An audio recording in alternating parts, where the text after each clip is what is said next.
Assalamualaikum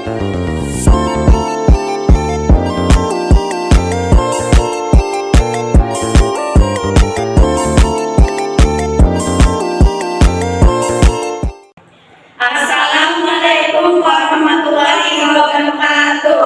Kami dari kelompok 7 yaitu bertemakan vitamin. Di sini kami akan menjelaskan beberapa materi tentang vitamin dan berikut rincian-rincian dari materi vitamin tersebut. Sebelum itu, perkenalkan dulu.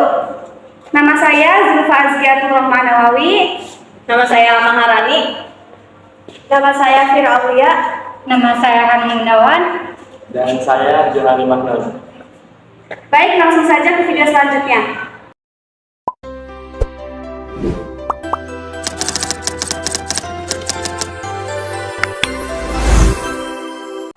Sebelumnya, di sini saya akan menjelaskan tentang materi vitamin dan juga beberapa manfaat. Vitamin merupakan nutrisi tambahan yang diperlukan bagi tubuh untuk bisa menunjang kinerja tubuh. Umumnya, vitamin berasal dari makanan juga buah-buahan yang bersifat organik. Untuk aktivitas berjemur di sinar matahari pada pagi hari juga dapat membantu produksi vitamin D pada tubuh. Manfaatnya yaitu vitamin dapat membantu tubuh bekerja secara efektif. Kekurangan vitamin tertentu dapat menyebabkan gangguan fungsi tubuh. Berikut beberapa jenis vitamin yang akan dijelaskan oleh rekan-rekan. Vitamin A merupakan vitamin yang aktif dan terdapat dalam beberapa bentuk.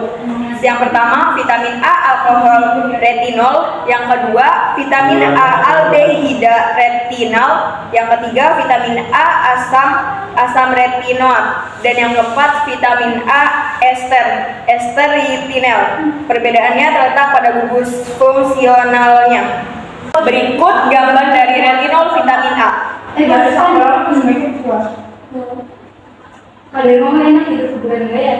Pangan nabati sumber vitamin A antara lain daun bayam, daun kelor, daun singkong, cabai, tomat, dan wortel. Vitamin A dari sumber hewani antara lain ada hati, kuning telur, susu, dan ikan. Dan yang selanjutnya ada stabil terhadap panas, asam, dan alkali. Dan yang terakhir mudah teroksidasi. Berikut gambar struktur kimia vitamin A. Yang kedua ada vitamin D. Vitamin D merupakan vitamin larutan minyak. Vitamin D terdiri atas beberapa bentuk, tapi hanya ada dua bentuk utama, yaitu vitamin D2 atau ergokalsiferol dan vitamin D3 atau kolekalsiferol.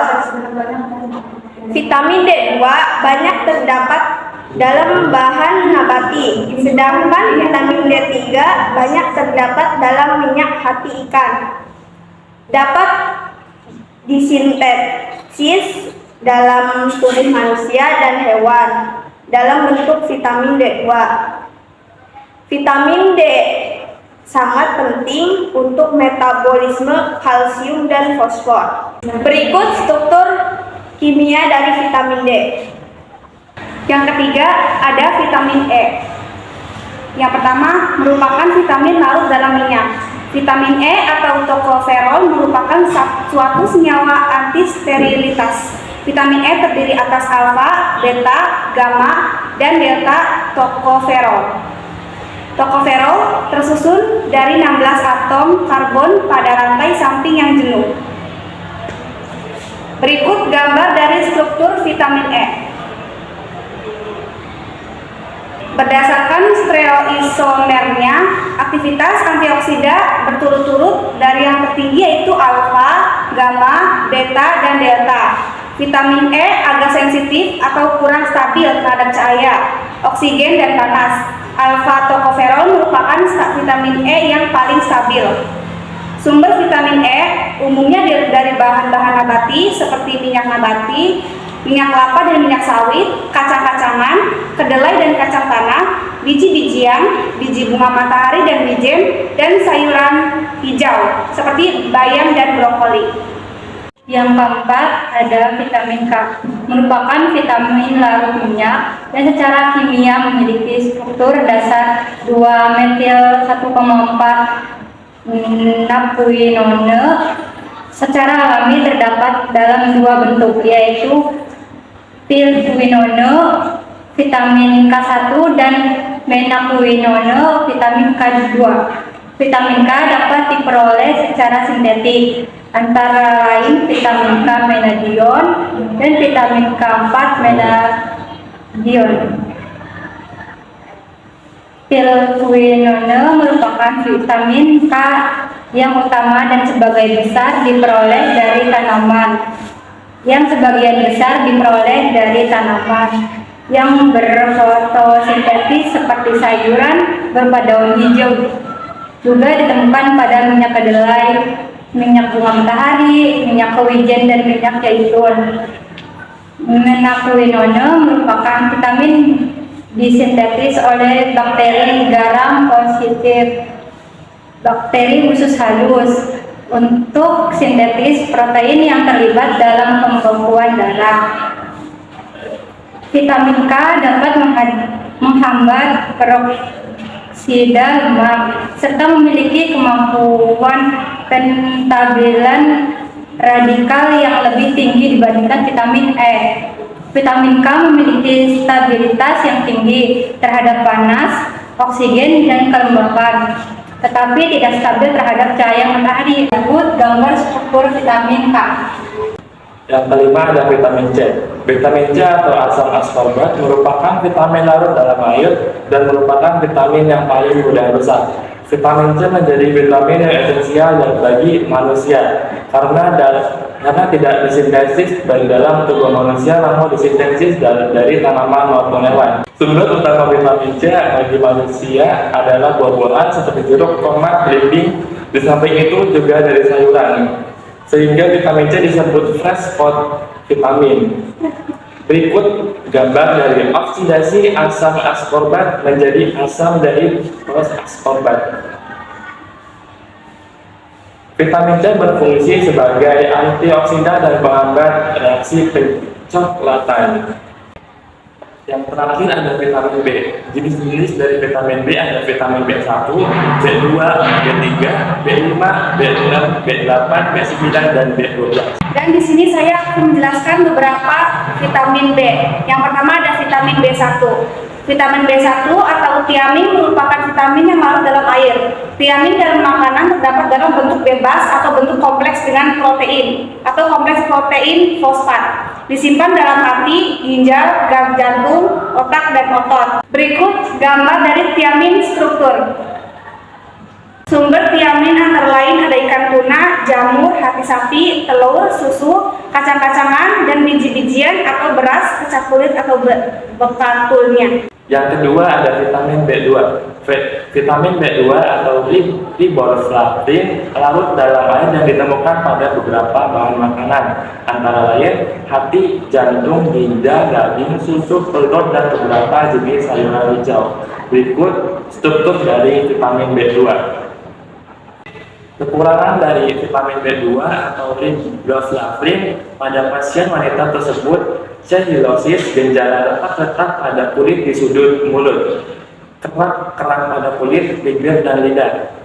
Konsumsi untuk bayi yaitu ada 0,4 sampai 0,5 mg, anak-anak sampai 10 tahun 0,8 sampai 1,2 mg, yang orang dewasa 1,2 sampai 1,6 mg, dan ibu yang mengandung dan menyusui ada 1,5 sampai 1,7 mg. Selanjutnya itu ada vitamin B3. Vitamin B3 atau niacin merupakan vitamin yang larut dalam air dan secara umum terdiri atas dua jenis, yaitu asam nikotinat C6H5O2N dan nikotinamid C6H6ON2. Berikut ada gambar dari vitamin B3. Bahan pangannya yaitu sumber niacin antara lain daging, terigu, jagung, telur, dan susu. Niacin juga terdapat dalam serealia, tapi membentuk ikatan kompleks dengan peptida dan karbohidrat. Ikatan kompleks tersebut adalah niacin tresterifikasi. Ikatan kompleks niacin pada jagung dapat dilepaskan dengan proses pemanasan. Kekurangan niacin akan menyebabkan pellagra atau sakit tenggorokan, lidah, dan mulut. Dermatitis pada tangan, lengan, siku, kaki, kulit, serta leher. Mula-mula merah, bengkak, lunak, berlanjut kulit, bersisik, dan kadang-kadang luka. Berikutnya ada vitamin B5. Vitamin B5 atau asam pantotenat merupakan vitamin yang larut dalam air. Sumber utama dari vitamin B5 adalah biji-bijian, daging ayam, daging sapi, hati, ginjal, hias, kuning telur, brokoli, dan kentang. Pada layar jeli persediaan makanan dalam sarang lebah. Berikut gambar dari asam pantotenat dari vitamin B5.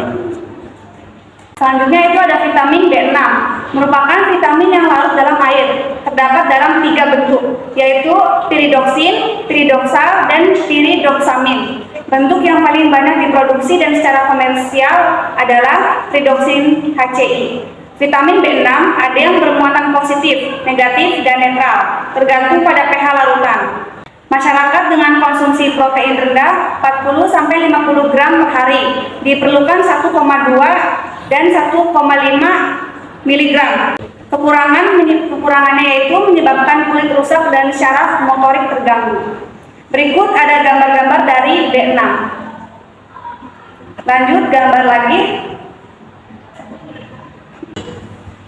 Berikutnya ada vitamin B8.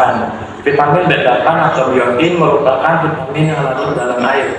Terdapat dalam beberapa jenis makanan dan disintesis oleh bakteri usus halus. Kekurangan defisiensi jarang terjadi kecuali pada pemberian antibiotik dalam waktu yang lama, karena akan mengurangi bakteri usus halus. Konsumsi telur mentah dalam jumlah banyak mencegah absorpsi biotin oleh usus halus, karena putih telur mengandung afidin. Sumber biotin antara lain dari kuning telur, kedelai, daging unggas, daging merah, dan hias.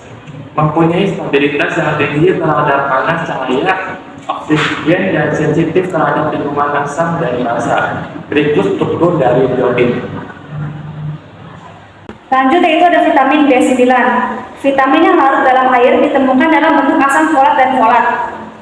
Tersusun atas 3 struktur yaitu cincin pteridin, heterobisiklik, asam para-amino, benzoat, dan asam glutamat.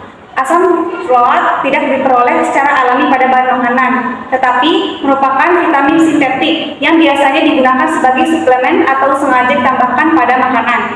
Folat merupakan vitamin yang ada dalam bahan pangan, antara lain yaitu makanannya sayuran hijau, buah-buahan, biji-bijian, kacang-kacangan, hias, dan hati. Berikut gambar struktur folat. Yang terakhir ada vitamin B12. Vitamin yang larut dalam air tersusun atas cincin-cincin tetrapyrrole. Mempunyai stabilitas yang tinggi terhadap panas sehingga dalam pengolahan dapat dipertahankan, tapi sensitif terhadap cahaya, oksigen, lingkungan asam atau basa. Bahan sumber utama yaitu daging sapi, ikan, kepiting, lobster, susu sapi, dan telur. Berikut gambar dari vitamin B12. Sekian materi yang sudah kami jelaskan mengenai materi vitamin tadi. Semoga bisa dipahami dan dipelajari dengan baik. Mungkin itu saja dari kami dan rekan-rekan kami. Sekian dari kelompok kami, kurang lebihnya